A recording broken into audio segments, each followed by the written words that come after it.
Nastia, let's start by chatting about your career. So I look back, I've always been a huge gymnastics lover. I was a gymnast as a small child, but obviously didn't have what it takes. So you did. So we talk about 5 Olympic medals, 4-time world champion. What is the highlight of your career? I feel like at this point I've had 2 extremely highs of my career, and the first one being, winning the all-around gold medal at the 2008 Olympic Games, and the second one actually just being a few weeks ago in San Jose at the 2012 Olympic trials. Finishing my competitive career with 2 standing ovations of almost 20,000 people is something that I will remember for the rest of my life. I saw that and it made me tear up. How did it feel for you to actually be standing there and to recognize that was the moment that you had decided you were done, and to have all of those people recognizing such a stupendous career for you?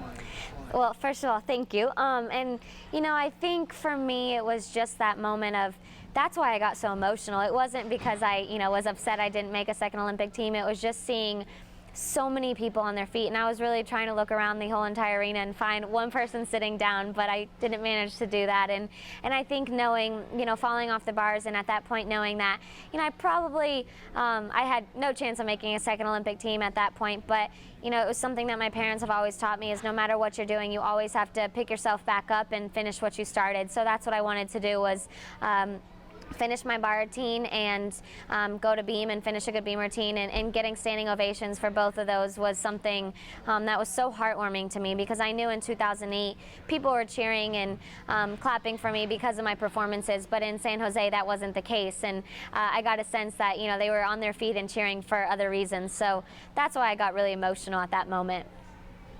That's amazing. You've given me a beautiful segue.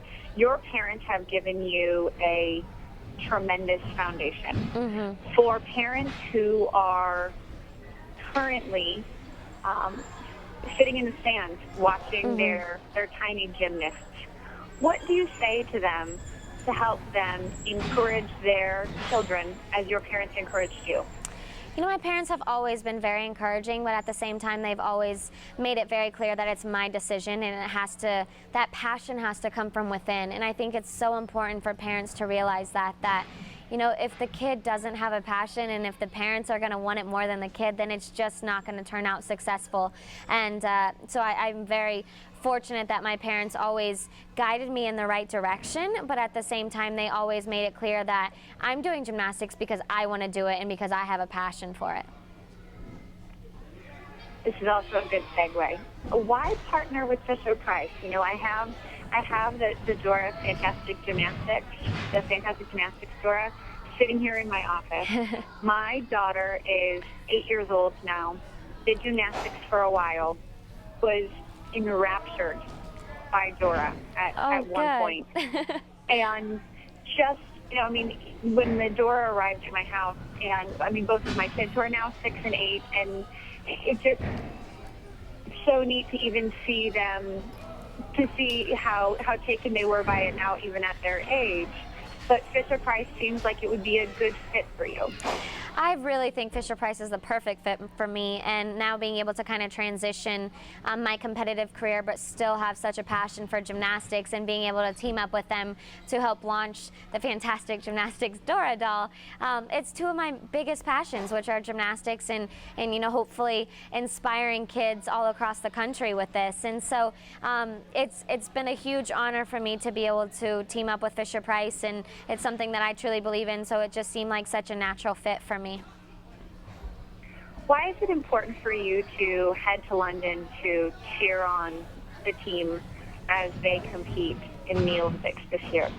I'm really excited to be going to London and cheering on those girls, but I'm also the athlete representative for the Federation of International Gymnastics. So, kind of playing double duty, and with that role I have to try to remain as neutral as possible, but it will definitely be hard as those girls have just become such great friends of mine over these past few years, and watching them grow into the athletes that they are and make their first Olympic team. And I'm just so excited to be able to watch them and cheer them on, and hope hopefully they'll be able to come home with a few medals like I did.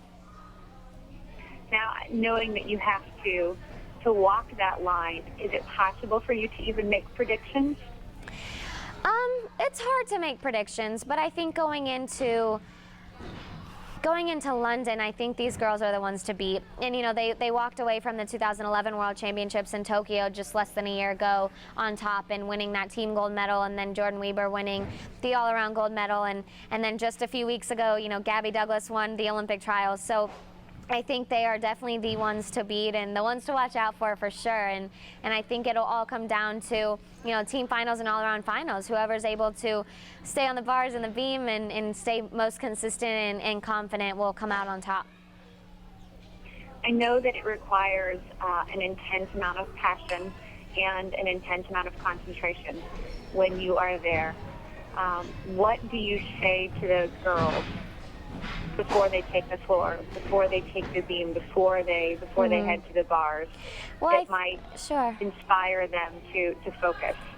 I think these girls, at this point in their career, when they're at the Olympic Games competing, and there's not much to be said actually at that very given moment, just because they are more prepared than they have ever been in their entire life, both on a physical level and especially on a mental level. And I think that's just what's, if there's something to be said, it's to try to stay calm and do the same exact things that you've been doing for so many years now. And you know, you don't want to get too overwhelmed, and you don't want to make them more nervous than they already are. So it's just about staying in that present moment and doing the best job that you can do. Nastia Liukin, you are a delight to chat with. Thank you for spending this time with me. I have enjoyed watching your career, and I will be watching for all the highlights of you while you were in London as well. Thank you so much, Danielle.